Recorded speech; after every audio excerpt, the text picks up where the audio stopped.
नमस्कार मित्रांनो. आजच्या आपल्या कवितेचं नाव आहे नसतेस घरी तू जेव्हा.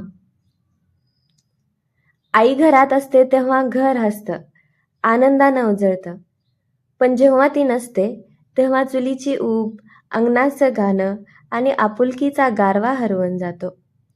ही कविता नसतेस घरी तू जेव्हा त्या रिकामेपणाची आणि आईच्या मायेच्या ओढीची कहाणी सांगते. चला तर मग सुरुवात करूया. नसतेस घरी तू जेव्हा घर जणू ओसाड भासते.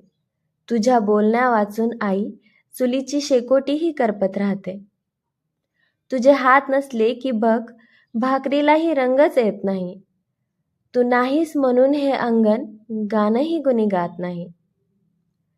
बाबांच्या गंभीर हास्यातही थोडीशी उदासी दाटते. भावंडाच्या मनात कुठे पोकळी हळुवार वसते. तुझं हसणं लख्ख दिव्यासारखं साऱ्या घरभर उजळतं. तू घरी नसलीस की मना घर स्वप्नासारखं हरवतं. नसतेस घरी तू जेव्हा प्रत्येकाला तुझी आठवण येते.